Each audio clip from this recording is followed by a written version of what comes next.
Joshua Bell, on behalf of the Royal Bangkok Symphony Orchestra, Be Grim, Masii.com.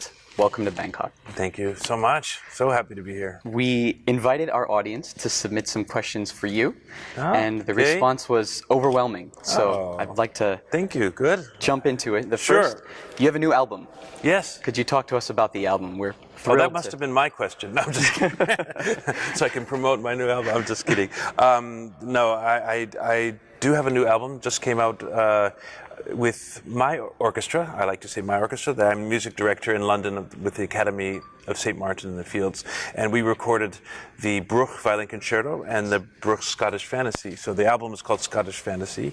And the Bruch, of course, is the concerto is one of the most popular in the repertoire, and that's what I'm playing here in Thailand. And I understand your father is also Scottish. That is true. My father's line of descendants come from Scotland, so I recorded the Scottish Fantasies. Terrific. Yeah. One of the questions we had is when you play a piece like that, or when you play something that's 100, 200, 300 years old, how do you see your role as an interpreter of what's on the page? Do you try to recreate it precisely, or do you? Well, I mean, what is on the page in music is just the beginning of. I suppose it's like the words in a Shakespeare play. I mean, you have the words, but there's a million ways you can interpret it and to express those things.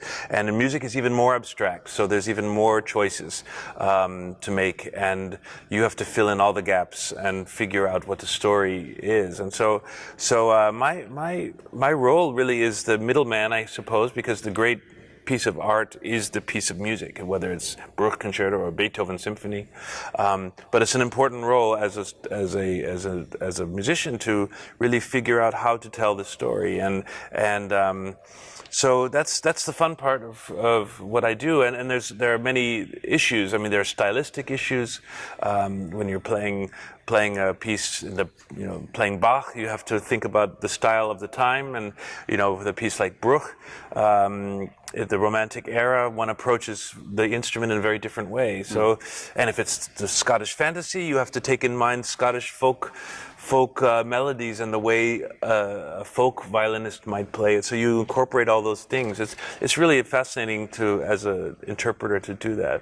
It brings up another question one of our audience members had, which is, so tomorrow you play to a grand hall, many people, and then I'm sure there's in-between time. When do you feel like your favorite version of Joshua Bell, the musician? Is it alone in the hotel room? Is it on stage? Is it playing for your family or someone you love?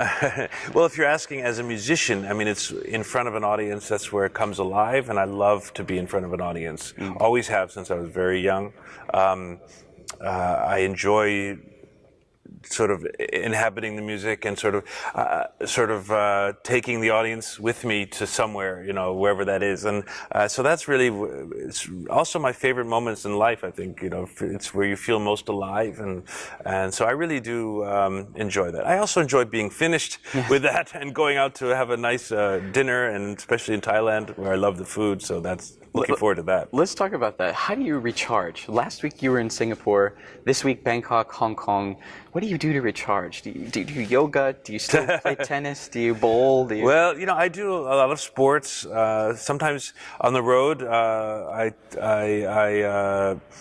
watch sports online. I follow my football teams at home when I'm in Asia. Unfortunately, sometimes it's like at 4 a.m. I'm watching my football team. But I recharge. It's difficult. I mean, last night I came from 8 hours of recording sessions in Singapore with the Singapore Chinese Orchestra, and that was a whole other project. And I was exhausted, and I thought I'll never be able to play again. And then I woke up this morning after a good night's sleep and felt ready to go, and so I recharge by resting, and occasional. Another thing that Thailand is great for is going to a spa and getting massage, which as a violinist who goes like this for 8 hours a day, it's absolutely necessary. So I'm in the best place in the world for that. What muscles get the most sore? Everything from the neck. It's a very unnatural thing to play the violin with your neck turned like this for so many hours, but I've survived this long without any major injuries, so I'm lucky. Question from a music director. We have a lot of young musicians in the audience tomorrow, and many aspiring musicians in Thailand. what would you recommend to the director of a music program? Let's say you're wearing a different hat, you're back in Indiana, you're running a music program. What can you do to inspire young musicians? Oh my God! That's a difficult question. I mean, as a music director, I mean, you want young people to get joy out of it. So of course, joy and discipline both are actually they go together. So it's important to have a good discipline and of course finding good teachers. I mean, teachers for me in my life, it's always all about the teachers that I came across and that my parents found for me and that I sought out. And so of course, getting good teachers. But young people, my advice is different to different people. You know, for some young people, their parents bring them, and I can see that they're very, very strong parents who want their child to succeed. And my advice to them is usually let them go play football, or not, maybe not football, not American football, but let them do other things and have a life, and make sure they don't need to practice 8 hours a day. And then other kids, I say, make sure they practice. So it really depends on the situation, but I hope to meet a lot of young people tomorrow night. I hope to see young people there because that's what I'm most interested in, the future of classical music, that there are young people still reinvigorating the field. Speaking of young people, one of our young members wrote us a question. We often associate the violin with romance and romantic serenades. Yeah. Have you ever serenaded someone, and how'd it go? Oh yes. Well, maybe not directly serenading underneath their balcony, but certainly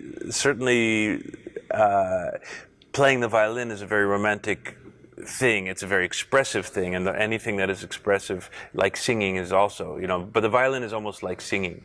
And so yes, it can help.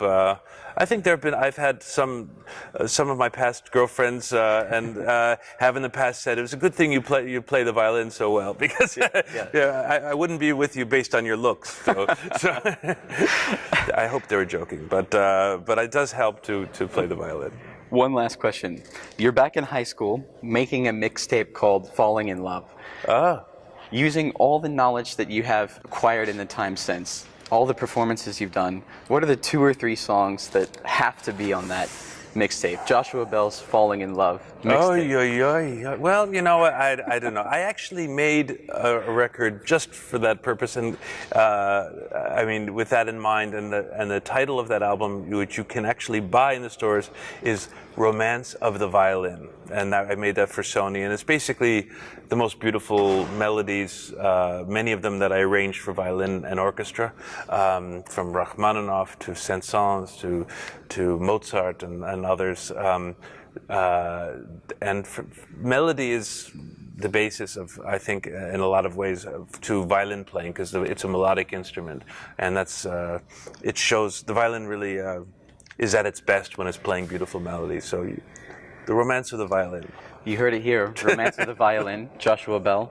Thank you for your time and welcome to Thailand. It's a pleasure. So happy to be here. Thank you. It's nice talking with you.